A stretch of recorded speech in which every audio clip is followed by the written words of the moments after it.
ഇട്ട് നടക്കുന്നതിനേക്കാളേ നിങ്ങൾക്ക് ചേരുന്ന വേഷം ഇത് തന്നെയാ, ഈ കുശിനിക്കാരന്റെ വേഷം.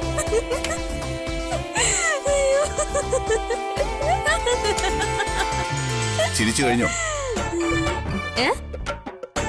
എന്തെന്ന്? അല്ല, തമാശ പറഞ്ഞ് ചിരിച്ചു കഴിഞ്ഞോന്ന്. അങ്ങനെ. അപ്പോ കുശിനിക്കാരെന്ന് വിളിച്ചത് ഇഷ്ടപ്പെട്ടില്ല അല്ലേ? എനിക്കിഷ്ടമില്ലാത്തത് വിളിക്കാനും പറയാനുമാണല്ലോ നിനക്ക് കൂടുതൽ ഇഷ്ടം. സാധാരണ ഇങ്ങനെയൊന്നും അല്ലല്ലോ. ഞാൻ എന്തെങ്കിലും വിളിച്ചാലുടൻ എടീ ബേക്കറിക്കാരിന്ന് വിളിച്ച് കളിയാക്കാറാണല്ലോ പതിവ്. ഇന്നിപ്പതെന്തു പറ്റി? കേൾക്കുന്ന നിനക്ക് താണില്ലെങ്കിലും വിളിക്കുന്ന എനിക്കൊരു അന്തസ്സുണ്ടല്ലോ, അതുകൊണ്ട് വിളിച്ചില്ലെന്നേ ഉള്ളൂ. കൊള്ളാം.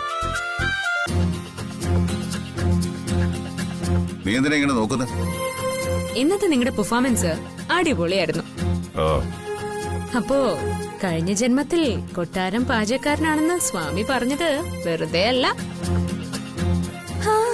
കുശിനിക്കാരനാണെങ്കിലും താലി കെട്ടിയ ആളായി പോയില്ലേ? പറ്റിപ്പോയി. പക്ഷെ ഈ രാജകുമാരിക്ക് കളയാനൊക്കില്ലല്ലോ.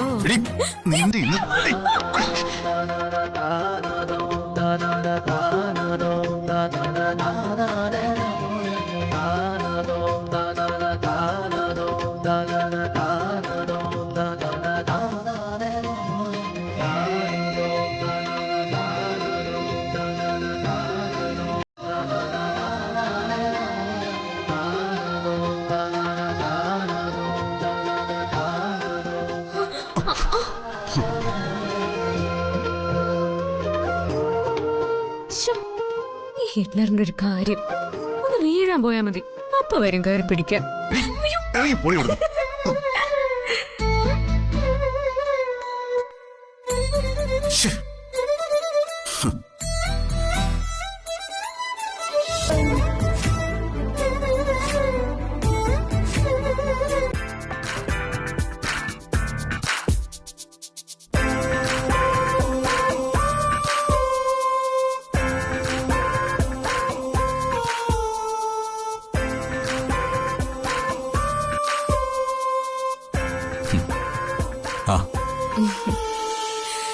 എന്താണ് ഇതുമായിട്ട് ഇരിക്കാൻ തുടങ്ങിയിട്ട് കുറച്ചു നേരം ആയല്ലോ.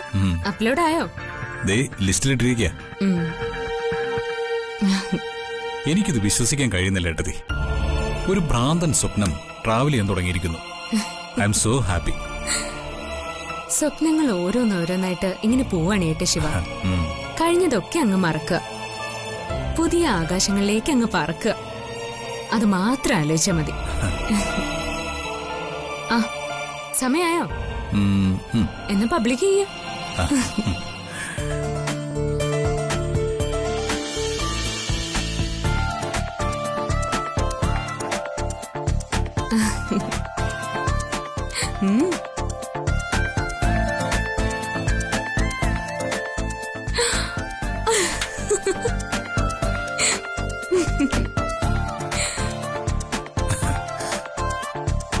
ഇനിയാണ് ശിവ നിന്റെ ലൈഫ് തുടങ്ങാൻ പോകുന്നത്.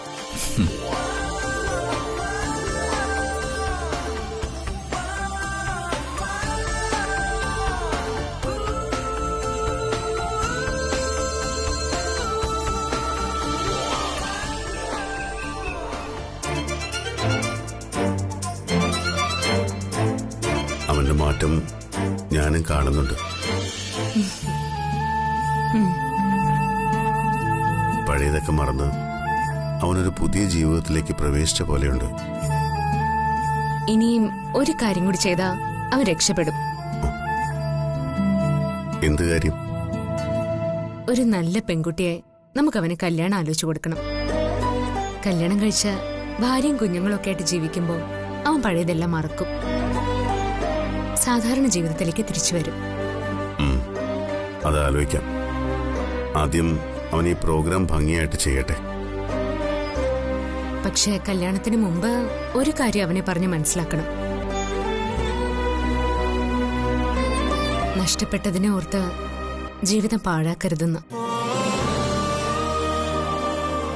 കിട്ടുന്ന ജീവിതത്തെ സ്നേഹിച്ച് സന്തോഷത്തോടെ ജീവിക്കണമെന്ന്.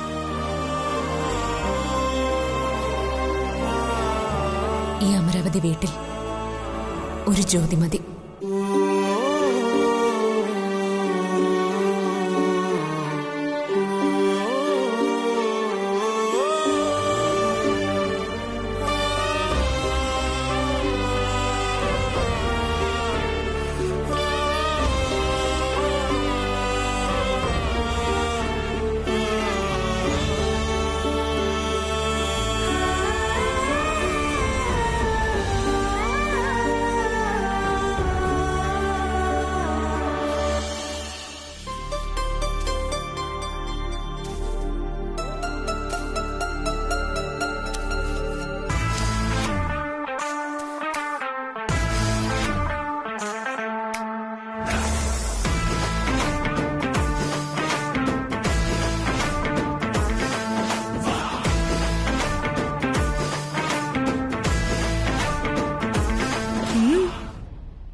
എന്താ രണ്ടുപേരുടെ ഉദ്ദേശം?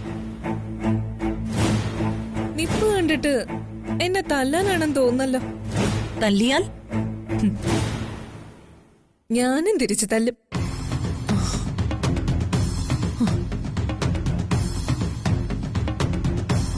നിനക്ക് അത്രയ്ക്ക് ധൈര്യമുണ്ടോ? ജ്യോതിയുടെ ധൈര്യത്തിലാണ് നീ ഞങ്ങൾക്കെതിരെ യുദ്ധത്തിന് ഇറങ്ങുന്നതെങ്കിൽ അത് അധികകാലം ഉണ്ടാവുമെന്ന് നീ വിചാരിക്കണ്ട. എന്റെ മായേച്ചി, ആവശ്യമില്ലാതെ എന്റെ ദേഹത്ത് ആരെങ്കിലും കൈവച്ച അതിനി ഏത് കൊമ്പത്തെ തമ്പുരാട്ടിയാണെങ്കിലും ഞാൻ തിരിച്ചു കൊടുത്തിരിക്കും. കേട്ടില്ലേ മായച്ചേ? അഹങ്കാരം ആകാശം മുട്ടി നിൽക്ക അവൾക്ക്. അമ്മ ഞങ്ങളെ വഴക്ക് പറഞ്ഞ ഞങ്ങളത് സഹിക്കും. പക്ഷെ അതിന്റെ വാല് പിടിച്ച് നീ ഞങ്ങളോട് ഏറ്റുമുട്ടാൻ വന്നാൽ നിന്നെ ഞങ്ങൾ ശരിയാക്കും. നിന്നേക്കാൾ ഒരുപാട് മുൻപേ അമരാവതിയില് മരുമകളായിട്ട് വന്നവളാ ഞാൻ. രണ്ടാമത് വന്നത് ഇവളാ. ഓഹോ, അതും കഴിഞ്ഞ നീ ഇങ്ങോട്ട് എഴുന്നള്ളിയത്. അത് മറക്കണ്ട. ഇപ്പൊ കാര്യങ്ങൾ നിനക്ക് ക്ലിയർ ആയില്ലേ? തല ഇരിക്കുമ്പോ വാലാടണ്ടാന്ന്. നിങ്ങൾക്കിത് എന്തു പറ്റി? തല ഏതാ വാലേതെന്ന് തിരിച്ചറിയാതെയായോ? അതെങ്ങനെ? താരേച്ചി പറഞ്ഞതുപോലെ അഹങ്കാരം ആകാശം മുട്ടി നിന്ന ഇങ്ങനെ തലയും വാലും ഒക്കെ തിരിച്ചറിയാതെ ആവും.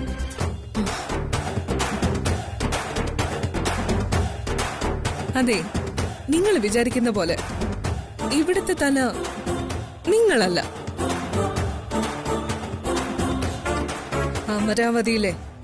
അമരാവതിയിലെ പത്മാവതി അമ്മ.